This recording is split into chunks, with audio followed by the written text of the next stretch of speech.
serah terima jabatan telah berjalan dengan baik. Dan yang kedua tentunya doa kita, ya, karena ini masanya transisi menunggu pelantikan. Nah, doa kita masyarakat Bangli, termasuk saya juga sebagai warga Bangli, berdoa supaya pelantikan bupati cepat dilaksanakan, sehingga nanti betul-betul masyarakat Bangli memiliki bupati yang definitif. Karena PLH itu sesuai dengan SK Bapak Gubernur itu punya keterbatasan kewenangan. Nah, terus berikutnya tadi juga dalam kata sambutan, ya, saya menyampaikan, ya, semua ada yang datang dan ada yang pergi. Dan kita sebagai manusia pun setelah hidup ini satu persatu akan hilang, termasuk diri kita pun akan hilang badan kasar. Tapi kalau menurut terminologi yang meyakini nilai-nilai agama bahwa kalau jiwa itu tidak pernah mati, katanya ini yang buku yang saya baca, tetapi badan kasarlah yang mati. Nah, sehingga jiwa itu akan berpindah dari badan kasar ke badan kasar yang lain. Sehingga saya sudah mengakhiri masa tugas saya selaku Bupati Bangli selama 10 tahun. Tadi juga saya menyampaikan tidak ada samudera, tidak ada laut tanpa gelombang, dan tidak ada kehidupan di bumi ini tanpa ada angin gitu. Justru karena gelombang, karena angin itulah ritme kehidupan itu akan ada gelombang pasang, ada gelombang surut. Ketika gelombangnya pasang kita bisa survive, maka ketika gelombang turun kehidupan akan menjadi lebih baik. Demikian juga angin, ya, angin yang menghidupi kita, ya, tentunya setiap saat ada, tetapi angin itu kadang-kadang ada angin kencang, kan ada angin puting beliung. Nah, sehingga justru karena itulah kehidupan itu akan menjadi semakin sempurna.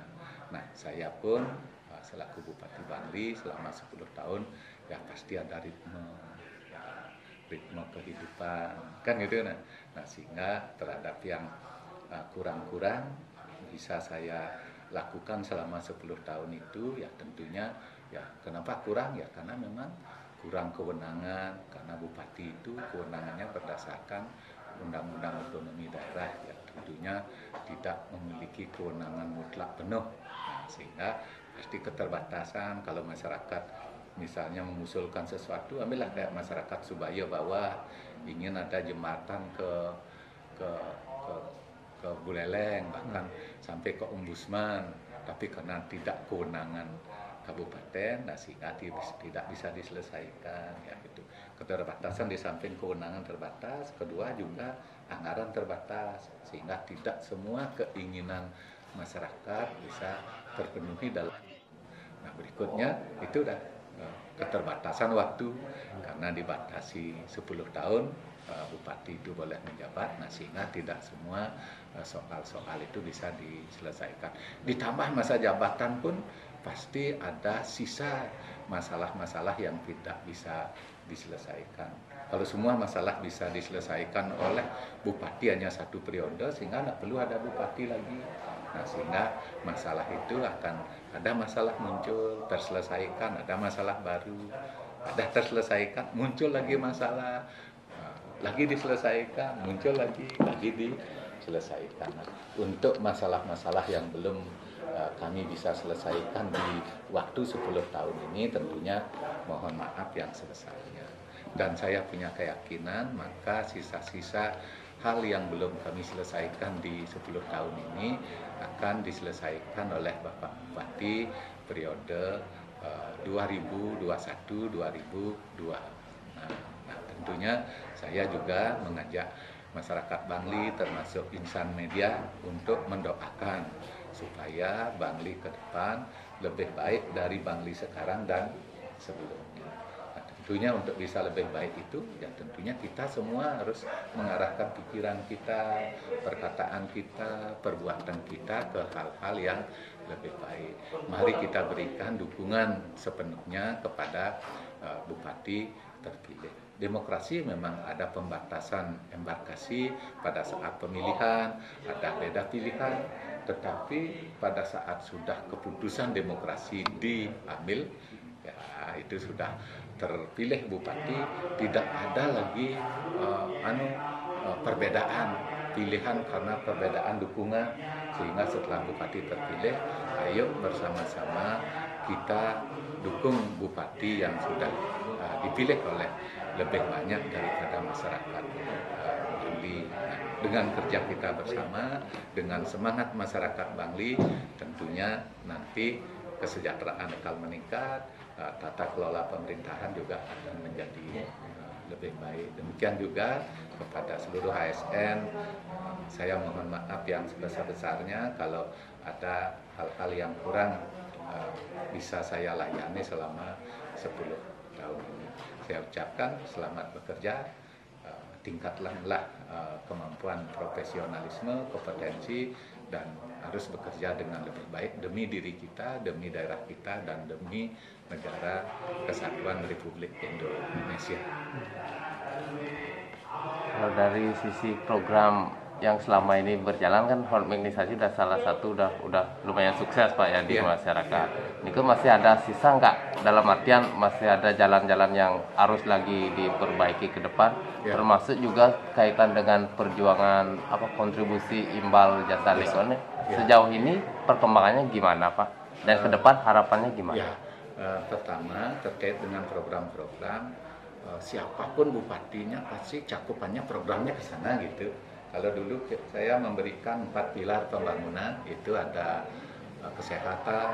Siapapun jadi bupati pasti ingin rakyatnya supaya sehat, termasuk sekarang bagaimana pandemi ini bisa terselesaikan. Kedua, pendidikan. Nah, ini masih ada masalah ya. Karena apa? Karena rata-rata usia pendidikan kita masih di angka ya mungkin 7,2 ya. 7,2.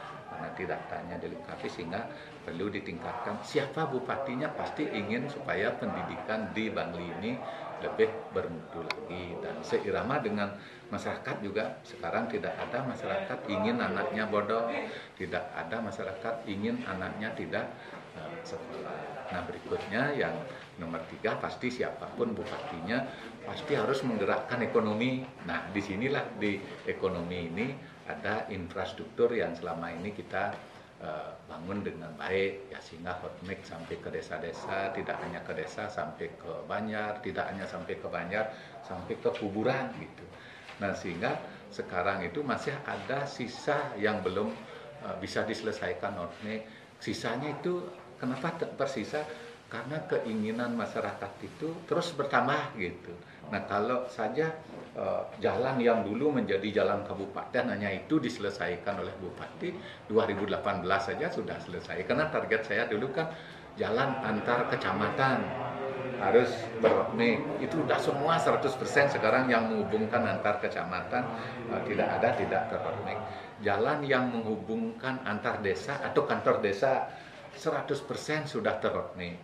Nah, sekarang sebenarnya target saya sudah selesai di sana. Tetapi masyarakat ingin lagi, ya Pak, ke Banyarnya karena enak ini hotmix ini, sehingga masyarakat semua ingin, akhirnya hotmix masuk Banyar, tidak hanya hotmix masuk desa ini di Bangli ini, hotmix masuk Banyar gitu. Nah, sehingga sudah ke Banyar. Nah, kayaknya ke Banyar juga hampir semua sudah selesai. Mungkin ada ya nak sampai 10%-an lah ya.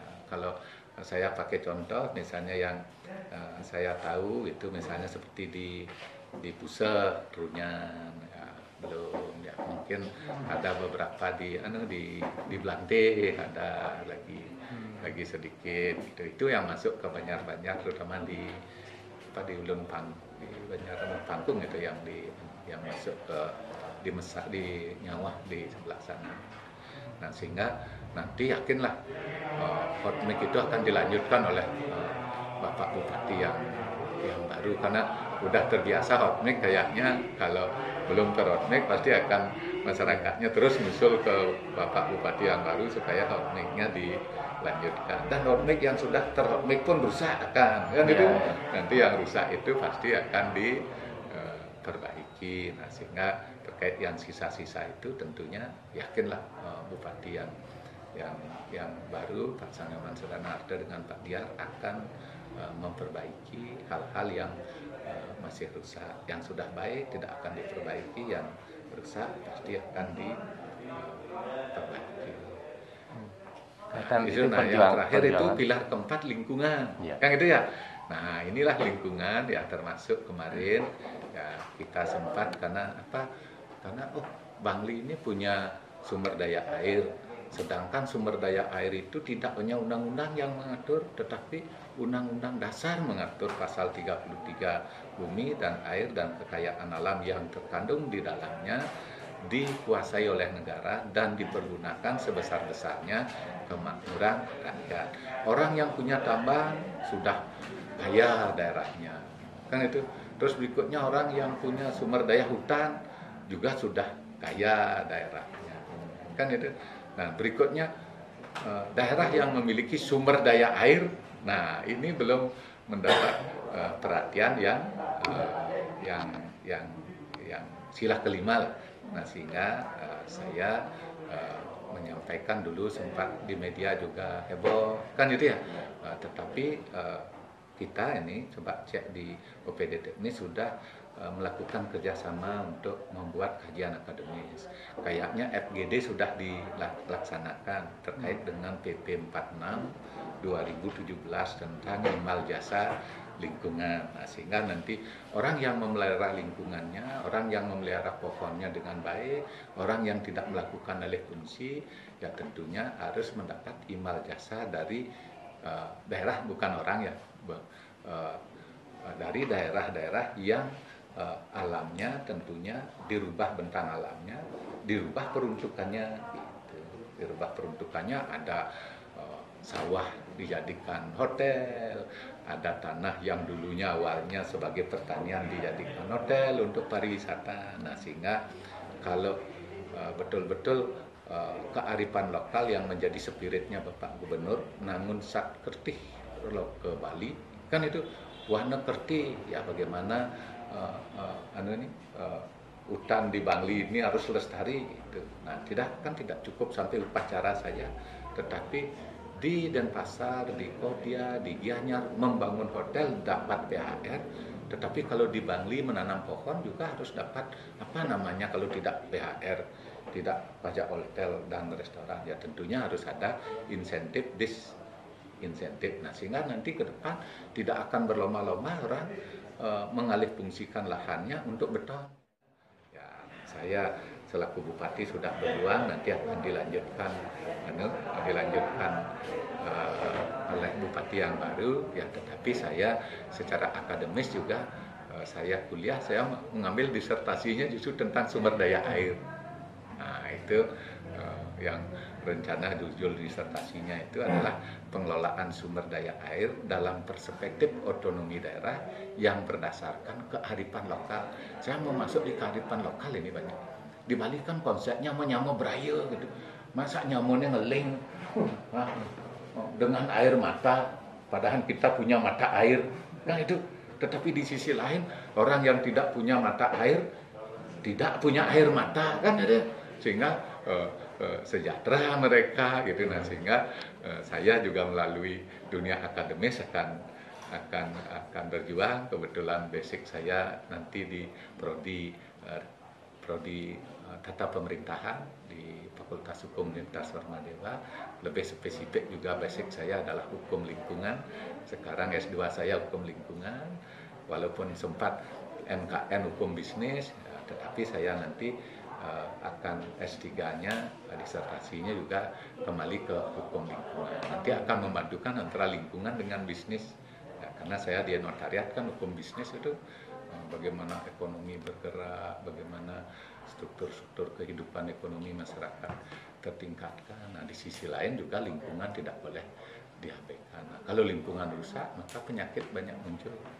termasuk juga COVID ini mungkin ada persoalan lingkungan, sehingga COVID ini kira-kira itu sampai goal itu tahapan apa mesti yang harus dilalui lagi Pak? Dan sekarang, sampai berapa lama mungkin kira-kira itu? Sekarang udah tersisa kemarin sudah difasilitasi oleh Forkompinda Ibu Kajari. Nah, sehingga tentunya kita mendorong ini dari kalau saya kan sekarang dari dunia akademis akan mendorong ya tentunya terkait dengan kebijakan itu udah otoritasnya di pemerintahan, tentunya di pemerintahan Kabupaten Bangli, utamanya Pak Wakil Bupati yang sudah dan terpilih menjadi bupati, sehingga tidak hanya terbatas belas kasihan bantuan. Kata bantuan itu kan kalau air kita anggap sebagai bantuan kan gitu nih. Nah, sehingga ini kan perlu ini, sehingga ada memang hak dan kewajiban. Di sisi lain ada kewajiban kita harus memelihara sumber das kita, daerah aliran sungai, kita harus memelihara hutan tetap lestari, kita masyarakat kita harus tetap bergerak di sektor pertanian, kita ditetapkan sebagai daerah penyangga, kita ditetapkan sebagai daerah konservasi, sehingga nanti di sisi lain harus diimbangi untuk itu, sehingga karena sudah dimulai dan yakinlah nanti kalau gerakan bersama dan nanti dengan otoritas-otoritas yang dimiliki, utamanya ini kan Pak Gubernur, karena air permukaan itu kan kewenangan provinsi, sehingga air permukaan itu ya datangnya dari atas, sehingga bagaimana pengelolaan air permukaan ini oleh provinsi, sehingga diperuntukkan nanti pajak air permukaan itu ke sumber-sumber daerah yang memiliki sumber daya air. Saya sudah ya, tapi ada sedikit itu ya. Apalagi Pak sisa barang-barangnya? Ya baju aja. Baju aja. Baju udah dinaikin ke mobil tadi. Untuk karir politiknya nanti lah ke depannya. Saya udah kayaknya harus di samping huruf S sustainable, huruf T terus maju terus, harus ada huruf C cukup. Ya, saya sudah mengambil keputusan mencukupkan diri, sudah 20 tahun di dunia politik, ya tentunya karena basic saya juga ke politik karena dosen, bukan orang politik murni kan ya. Saya dulu kan mungkin karena saya ngantar mahasiswa membuat perubahan gitu, karena kan tahun 98 itu kan perubahan itu diawali oleh generasi muda, utamanya kalangan dunia kampus. Saya pada saat itu ditarik oleh mahasiswa untuk naik ke mimbar, bagaimana reformasi. Akhirnya setelah reformasi saya menjadi wakil bupati. Saya sudah 20 tahun di dunia politik, di dunia pemerintahan, di dunia akademis saya baru 10 tahun karena 90 jadi dosen, tahun 2000 saya jadi wakil bupati. Sekarang masih punya sisa waktu 8 tahun. Sehingga saya akan fokus untuk menjadi dosen yang baik, terus juga perannya tidak kalah pentingnya itu. Kita melaksanakan pembukaan undang-undang lagi. Kan di samping undang-undang justru jadi dosen itu kan dari pembukaan sampai undang-undang dasar dan berikutnya sampai ke undang-undang sampai ke PP. Saya akan kembali ke dunia akademis, ya, di samping juga jadi petani dan juga ke depan kayaknya, tapi di tingkat lokal saya ingin menjadi pegiat lingkungan. Di samping jadi dosen, jadi petani, saya mau jadi tukang pungut sampah. Sampah apa nih Pak maksudnya? Ya sampah paling tidak di desa nanti saya kan nanti biar orang selama ini kan begitu tidak pernah memikirkan kayak pakai masker misalnya. Setelah rusak masker ini nggak pernah terpikirkan diapain sih masker ini. Kayak orang minum aqua misalnya. Setelah minum aqua nggak pernah mikirin botolnya. Pernah apa mikirin botolnya? Iya. Misalnya merokok misalnya. Setelah merokok orang itu tidak hanya nikmatnya merokok aja yang dinikmati. Tidak pernah memikirkan puntung rokok. Nah, sehingga nanti karena saya juga hukum lingkungan ini justru diawali dari yang paling kecil lah. di desa sendiri nanti saya akan lakukan. Karena selama ini orang itu kan seolah mengut sampah itu hina kan. Ya, tapi kalau misalnya seorang mantan bupati nanti di desanya, tapi dulu kan nanti justru mengajak orang-orang lansia. Saya ini kan udah akan masuk lansia nih. Sehingga mengut sampah di depan-depan warung, saya mengut sampah, mudah-mudahan dalam Pak Bupati, Pak mantan Bupati nih nunduk sampah nih di desa nih. Ayo aku mau jak makejang nih mengut sampah gitu. Kan diawali dari yang kecil. Rubahlah diri sendiri, rubahlah lingkungan sebelum kita bercita-cita merubah dunia gitu. Karena kalau kita ingin merubah yang besar, stres kita kan ada itu buku motivasi yang saya baca. Saya pintar ini, saya akan rubah dunia. Ternyata saya tidak bisa merubah dunia. Akhirnya saya turunkan, saya akan rubah negara saya. Akhirnya nggak bisa juga merubah negara. Akhirnya sampai terkecil, saya akan rubah keluarga saya. Belum, nggak bisa juga merubah keluarga. Karena apa? Karena dirinya sendiri belum berubah. Nah, sehingga kayaknya saya akan diawali dari diri sendiri, ya nanti jadi petani kan ingin menginspirasi juga, sehingga seolah jadi seorang sekarang sekolah itu kan sekolah tidak ada orang bercita-cita jadi petani. Iya, nggak ada. Termasuk saya sendiri, kenapa saya punya lahan masuknya ke Fakultas Hukum dulu. Sekarang saya sudah punya cita-cita, sudah menitip sama anak saya. Kalau saya nanti reinkarnasi, numitis di anak itu, saya udah nitip, pokoknya udah kuliah ngelenan kan Fakultas Pertanian gitu. Nah, sehingga saya udah nitip sama anak saya nanti supaya dikuliahkan di Fakultas Pertanian. Nah, sehingga kita harus mencintai pertanian, kita harus mencintai jadi petani. Di samping juga ada orang jadi yang lain gitu kan, tidak semua. Tapi paling tidak kan supaya ada orang bercita-cita jadi petani sukses. Sekarang jadi petani itu kan kebanyakan keselak masuk misalnya nggak bisa keterima di sektor pendidikan formal, ya akhirnya ya ke petaninya terpaksa supaya ada orang mencita-citakan jadi petani gitu. Siapa tahu mungkin Pak ke depan di dunia politik Bapak biar ada inspirasi Minang jadi DPD RI atau DPR RI, biar ada mewakili Bangli mungkin Pak. Nah, kayaknya kan udah itu pertama kan suksema, kalau ada aspirasi ya tentunya terima kasih dan yakinlah masih ada warga Bangli yang lebih hebat dari saya, sehingga lebih baik dukungannya diberikan kepada masyarakat Bangli yang lain, karena saya sudah memutuskan, karena ini kan saya masih punya 8 tahun kan jadi dosen. Kalau saya misalnya punya cita-cita itu 2024, saya kan harus sudah terkurangi. Saya tidak ingin berutang banyak kepada alma mater saya.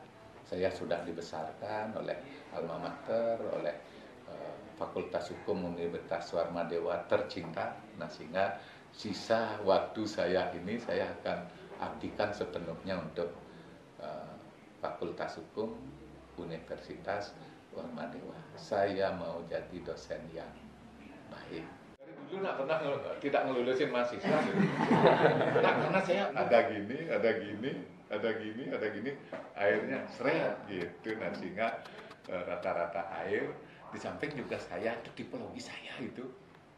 Ya, pernah nggak nih kebetulan ada ASN yang agak berdampingan, saya jadi bupati nggak pernah saya berpesta pora, saya tidak pernah memaknai jadi bupati itu luar biasa gitu. Sehingga sekarang juga berakhir jadi bupati ya biasa-biasa saja gitu. Karena udah tahu ini, kalau pergi keluar daerah tidur sama ajudan, makan di emper toko, kadang-kadang saya nggak makan dibeliin, kan dibeliin, saya tinggal di ya. Nah, karena setinggi apa orang itu menikmati, maka jatuhnya juga akan setinggi itu. Orang saya juga ya jadi bupati ya, ini kan udah tahu kayaknya kalau yang mendampingi saya orang di hotel juga bupati boleh dengan 4 juta dulu kan, WSK dulu kan 4 juta boleh penginapannya. Tapi saya selalu nginep di hotel dengan 500.000, 400.000 dulu langganannya Alia gini. Berikutnya juga teman-teman media kan udah tahu, saya kan selaku bupati boleh naik pesawat kelas bisnis yang nilainya 4 juta juga itu kan. Tapi selama ini saya nggak pernah naik kelas bisnis, kecuali saya harus pulang lebih cepat karena urusan pemerintahan, dan tiket kelas ekonomi tidak ada gitu. Akhirnya saya itu naik kelas bisnis itu hanya terpaksa aja. Padahal kewenangan haknya boleh kelas bisnis. Nah, sehingga kalau saya dikatakan suka dukanya, ya dukanya ada, tapi yang duka enggak perlu diingat. Nah, sukanya juga ada. Sukanya juga dengan terlalu dinikmati gitu. Akhirnya menjadi biasa-biasa saja. Nah, sehingga saya pun jadi bupati kan biasa-biasa saja, tidak ada meledak-ledak, walaupun ada prestasi, ada yang kurang, ada yang lebih, pokoknya dipandang biasa-biasa saja. Kiranya itu ya. Tapi yang lebih merasakan kan berarti rakyatnya. Kurang-kurang saya berarti rakyat, saya kayaknya kurang ideal kalau saya melakukan penilaian terhadap diri saya sendiri. Yang ada hanya nyumbah, pasti ada nyumbah apa kan? Sanggah. Ada menyelekan sanggah politik gitu. Sehingga begitulah yang bisa saya lakukan selama 10 tahun. Ya, kurang-kurangnya mohon maaf. Yang lebih-lebihnya memang sudah keharusan seorang pemimpin melayani rakyatnya, berbuat yang terbaik untuk